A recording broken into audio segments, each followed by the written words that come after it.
Are you struggling with consistency? Are you constantly making promises to yourself and then not delivering? Do you start things and then only proceed to do them for a few days and then drop it? Well then, this video is perfect for you. Today, I'm going to share some tips and tricks I use to stay consistent and how we can apply these into our everyday lives to make sure that this never happens again. But before we dive into the video, make sure you like, comment, and subscribe, and make sure you turn on that notification bell so you never miss a new upload. Okay, so let's get right into the video. So consistency is obviously something that's very hard to achieve because there's just a lot going on in our lives. And most of the time we'll start a project or a hobby or just anything in general, and then we'll drop it after a few days because either we'll be bored or we won't have time, or we just have a variety of excuses as to why we can't do it. So I read several books and studied as many videos as I could on consistency and how to actually go about being consistent. And I came to the conclusion that it all comes to removing friction from your life. So what I mean by this is that usually you won't do something because there is friction, aka something blocking you from taking the action or doing the thing. So let me give you an example. I have very dry lips. Okay, not right now, but usually I have very dry lips. And I don't like putting on chapstick because I have to go to my room, I have to open my drawer, and I have to go get it. And to me, that seems like a lot of work. So if I'll be in another room like the kitchen or the washroom or anywhere else, I won't want to go back to my room to go and get it. And I'm sure a lot of you can relate because, it's just normal. We're lazy as human beings, so we don't want to do things if they're not easy access. So what did I do to remove this? I put chapstick in my room, I put chapstick in my washroom, I put chapstick in my kitchen, and I put chapstick near the front door. This way, whenever I didn't want to go to my room to get it, I no longer had that excuse, but rather I would have access to it in every area that I was going to. Therefore, I removed the friction of having to go get the chapstick. And then I started applying it often. And as you can see now, my lips aren't as dry as they usually are. So that's just one way to do it. Now we can talk about another one. I always struggled to drink water because I didn't like the taste of water. I know people tell me that that's weird, but I don't know. It's just flavorless. So I don't like drinking water. Obviously, water is very important for you. But the thought of having to go fill up my water bottle every time I finished it, always comes back to the laziness. I wouldn't want to do it. I just finished one water bottle and I'm done for the day. I'm like, whatever, I drank my water, that's fine. But no, that's unhealthy. And I realized that. And, drinking water clears up your skin. It's good for your muscles, it's good for yourself. So I was like, okay, what can I do to actually get at least a liter of water in a day instead of just getting 500 ml? So I went and bought a 1 liter jug. That way I fill it up, I'm guaranteed to get a liter in, which is far above what I was getting before. It might not be perfect, but it sure as hell is better than 500 ml. Another great thing that I started doing that you can implement was pairing things up together. So I really wanted to start stretching, but I always, I would say I do it at home as soon as I came back from the gym, and then I come back from the gym and I don't do it. So pairing obviously sounds pretty obvious. What you're gonna do is you're gonna go to the gym, and then after the gym, you're gonna go to the stretching area, and then since you're already at the gym, you already left the comfort of your house, you're gonna do stretching right after the gym in the stretching area or whatever area your gym has, to just do it. That way, you're killing two birds with one stone by doing an activity with another activity. And obviously you can do this with just about anything. It's not only restricted to the gym. So keep that in mind, that whenever you're actually trying to do something, if you're dedicating time to an activity, you can put another activity with it. So every time you're doing that activity, you've now built the habit of doing the other one as well with it. A great hack I use as well is obviously staying organized. So what I mean by this is I'll have a checklist, like I'm just gonna write a little to-do list. I personally did it in reminders, so I can set it to repeat daily. If you have an iPhone, just go to the reminders app and start making things.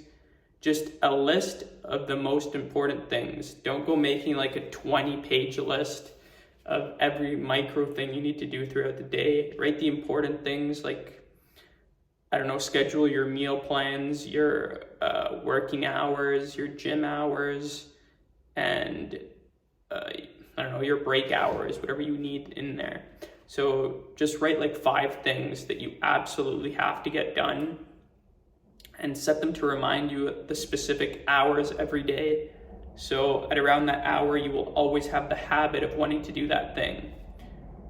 So when you get organized like this, it's obviously going to help you accomplish consistency because you have set a task at a specific time. This takes us directly to our other point, where staying organized is going to help you decipher that one task that you absolutely hate doing and that you always put off. And you're going to go ahead and move that to the top of your list.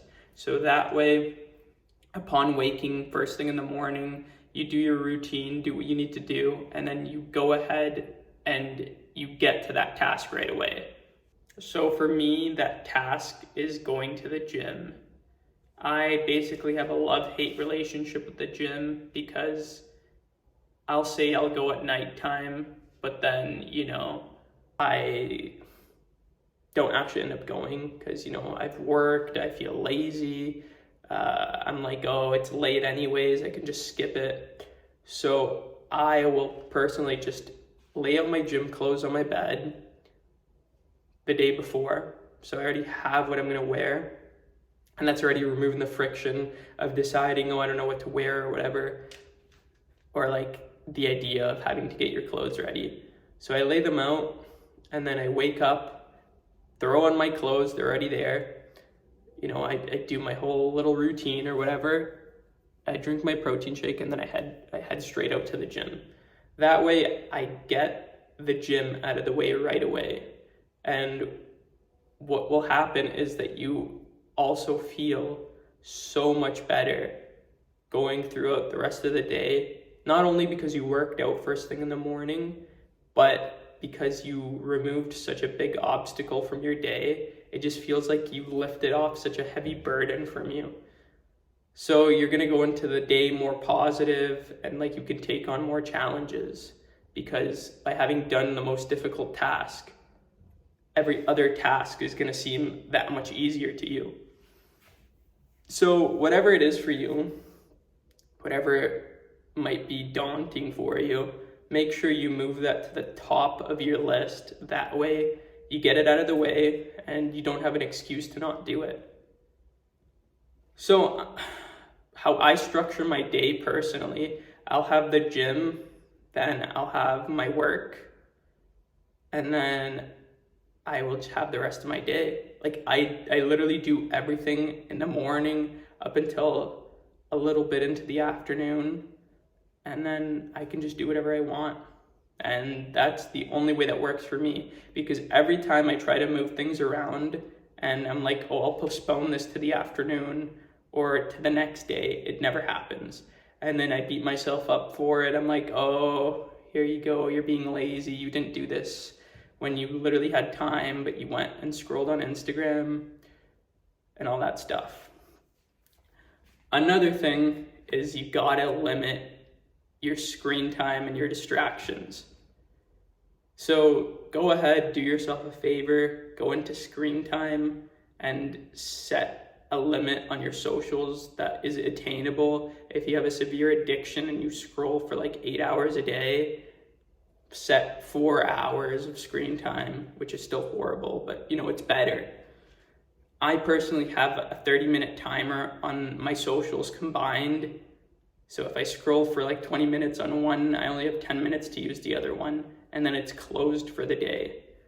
I think this is the most optimal way to go about doing things, because socials are very useless.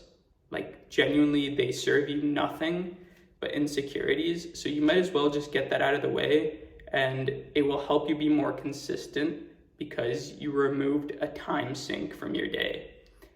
And honestly, trust me, when you pass that limit, you're not even going to see an incentive to open it again unless you're a loser, because usually on your socials, there's just other people's lives or other people's things going on, and that literally does not help you in any way. Even watching like motivational videos is not really going to help you be consistent, because you need to actually go ahead and be consistent yourself. Watching other people do it is not going to help you. I'm telling you this because I speak from experience. I used to just consume content and not do anything. But I'm trying to teach you from what I've learned from my experiences. So that about wraps up the video. I've covered the key elements to actually helping you be consistent. Hopefully you'll take this info from my video and apply it to your lives and actually reap the benefits. And if not, that's your problem. So if you enjoy this type of content, your support is greatly appreciated. And as always, make sure to make yourself a priority.